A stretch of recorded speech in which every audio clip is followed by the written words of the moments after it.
Prepare for grim underground sightings in E1M4 Cave of Death. Well, it introduces Hellspawn, which are basically the kamikaze spawns, but now they can duplicate, so that's great. Other than that and some unique cavernous textures, it's pretty much just business as usual for a Quake map. Press switches, shoot switches, ride in a cage, concepts done before. Well, the alternating lightning in the shape of a pentagram is kinda neat too, but that's nothing too exciting when you get down to it. I think I've officially reached the part where the maps just seem to start blending together. It's not terrible, but it's not something I'm going to remember much about either. It's time to plunge into the art with E1M1 Deviant's Domain. Gonna be honest, I was not a fan of this one, especially because of how linear it is.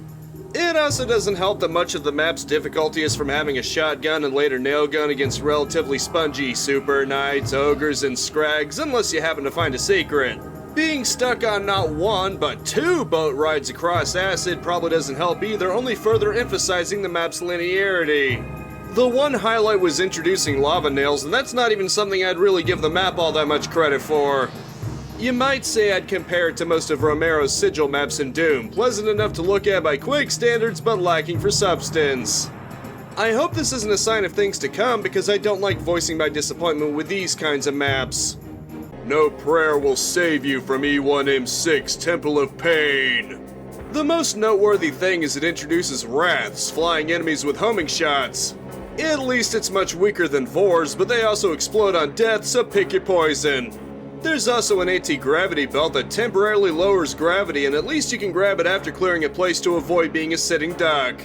Other than that, it's a decent map going through castles, water waves, and a grave, which isn't too original for Quake maps. Yeah, it introduces a couple of new things, but I can't give the map too much credit for that, so it's just in the alright category. Pick up your phones to make a determination in E1M3 Judgment Call. It looks like linearity is just going to be prevalent through these maps, so I'll no longer mention it unless it's an exception. That being said, this map does at least reintroduce the super nail gun and rocket launcher with the lava nails and multi-grenades to go with it.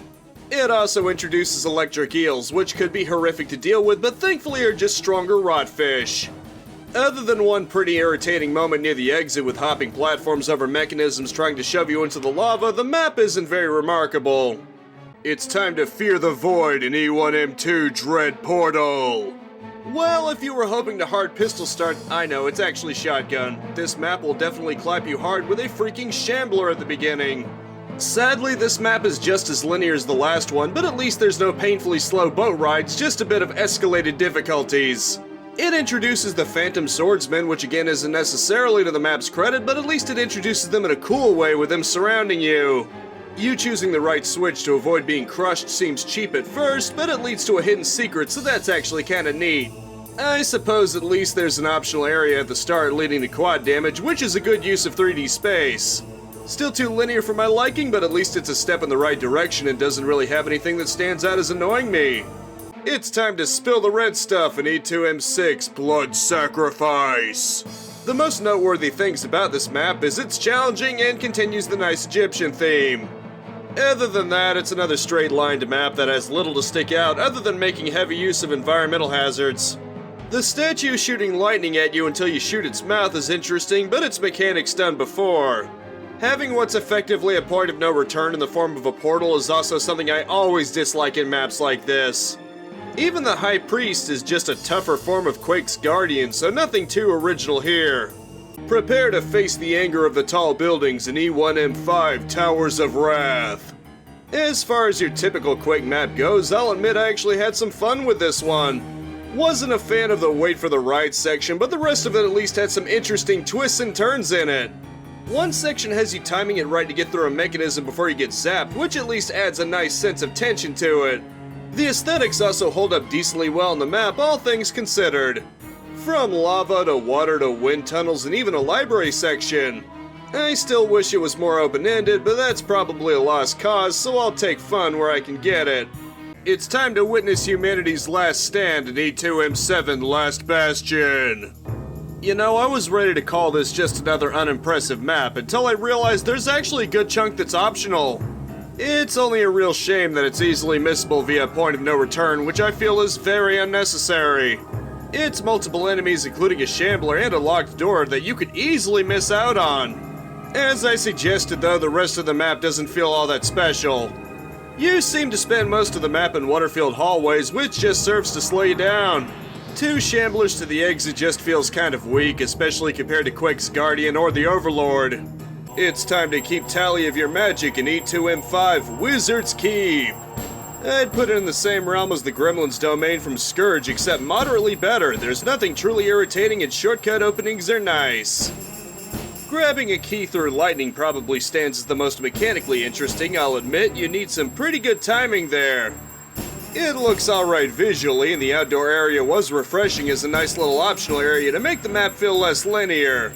I actually didn't realize the outdoor area was optional at first until I realized you could reach the exit without it. It's time for Death and Vegetables in E2M4 Curse of Osiris. It's definitely laying on the Egyptian themes more strongly here, and the stone face actually looks pretty impressive by Quake standards. It also has a unique aspect where it shows where everything is before popping up a maze, not that you need to remember anything. The mummies may just be buffed zombies and the Guardian reappears, but this isn't the end episode map, so I shouldn't expect unique bosses or anything. At least there's also an option of what switch to go for first in the maze, which adds a bit of non-linearity to it. Overall, it's a good Egyptian-themed map with some good secrets in it. It's time to go to the origin of all this madness in E2M8 Source of Evil. I will give Dissolution of Eternity credit. It was the much more interesting finale boss map compared to Scourge of Armageddon. Perhaps not conceptually, Cybernetic Gremlin versus just Dragon, but the map design and capabilities of the boss are both much sharper. It's a cavern with lava, which you're meant to use the anti-gravity belt to fly around in, which is a pretty slick concept. The map also doesn't end when you kill the dragon, since you have to destroy the machine itself.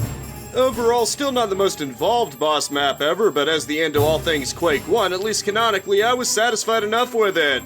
It's time for the thrilling sequel in E2M3 Elemental Fury 2. It seems this expansion pack is a fan of switch hunts all of a sudden, and I'm not complaining because it gives you options. This one initially centers around an underwater section, interestingly, themed by the King Neptune murals. It goes from the element of water to fire, and you've got mini-bosses in the form of Hephaestus, which is basically Chthon babies, but pretty neat.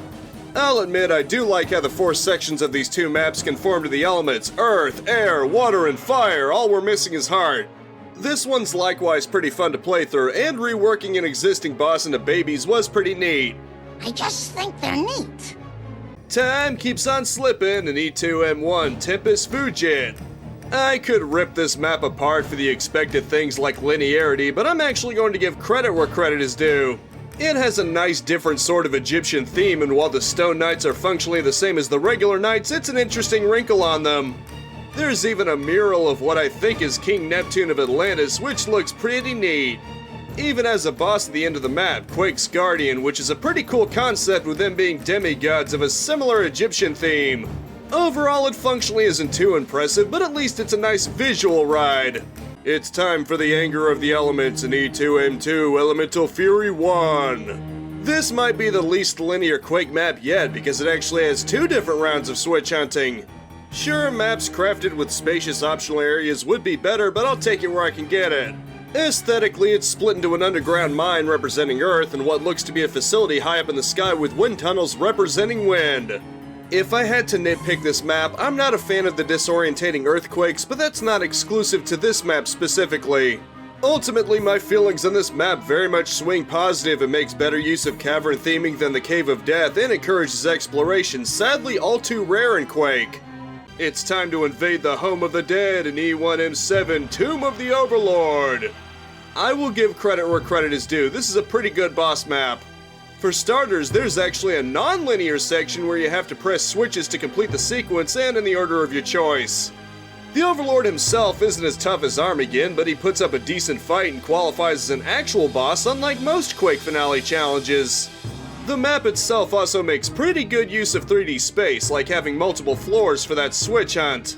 Ultimately, it exceeded my expectations, and I honestly wish more of the maps were like it. It's time to wrap up the finale of Quake, Dissolution of Eternity.